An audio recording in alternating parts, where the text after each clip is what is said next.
Day 3 started. We tried to stay near the river. You get a lot more vegetation.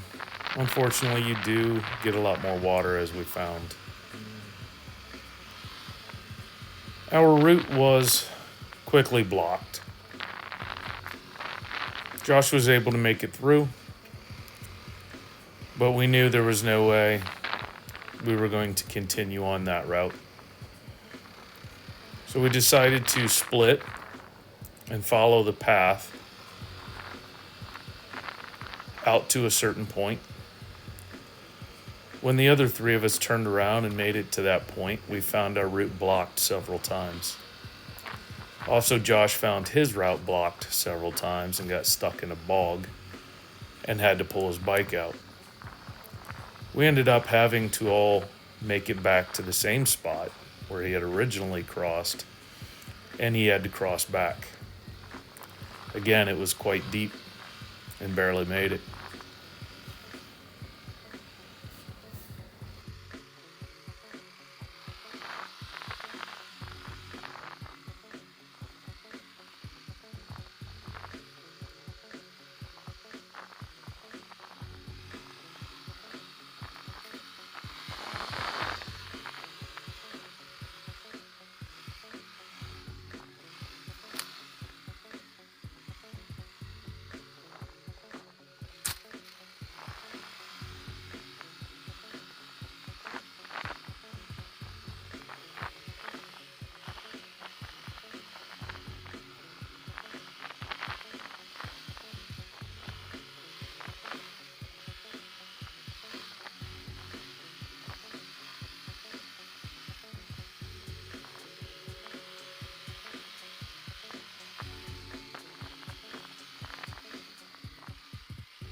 It's just as easy to fall down in the sand when you're stopped as it is to fall down when you're trying to ride through.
At this point, we've already made it to the other side where Bandicoot should have been able to come out, as we could find nothing but water and knew there was no way he was coming out this way. We had to turn around and continue further on the track to get back to our track.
Having the Garmin inReach and being able to send messages to each other with no cell service is unbelievably worth $15 a month. That it allows me to communicate with others, or if I was out by myself and needed help. Also, having the Garmin Zumo allows me to get directions when I'm in the middle of nowhere. I can't say enough about Garmin. You'll have to try it on your own someday.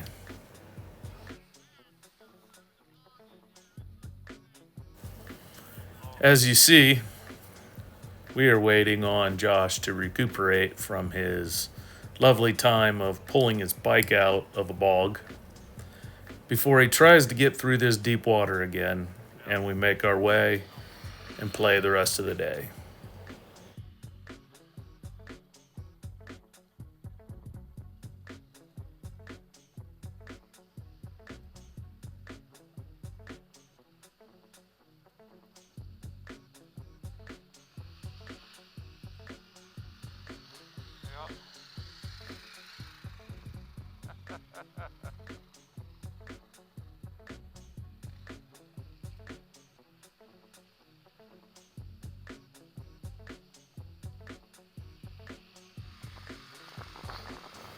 For those of you wondering why we're not blasting through the water on such beautiful days, the high temperature for the day got up to 38. Too cold.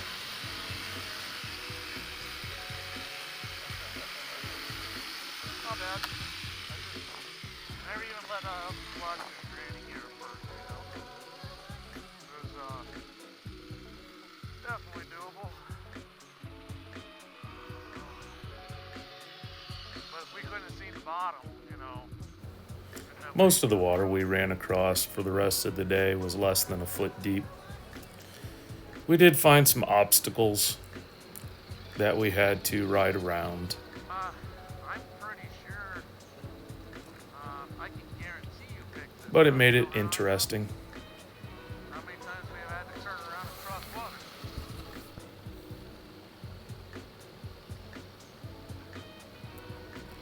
Having such small bikes down here this year was a blessing. As last year, I would not have been able to easily maneuver around this on my KTM 1290 Super Adventure.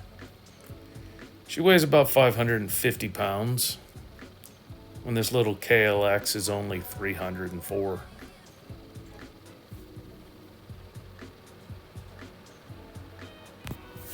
Still, with having the one backup bike being a 400 pounder and not as much ground clearance, getting the BMW 310 through, she bottomed out, got a little stuck. After that, Rich's expertise took over and he made her through just fine.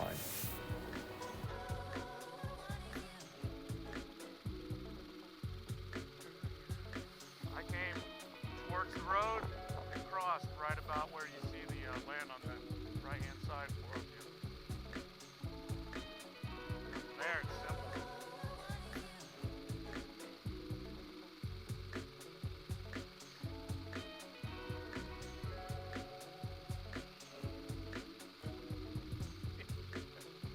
That tractor gear on these little bikes is nice.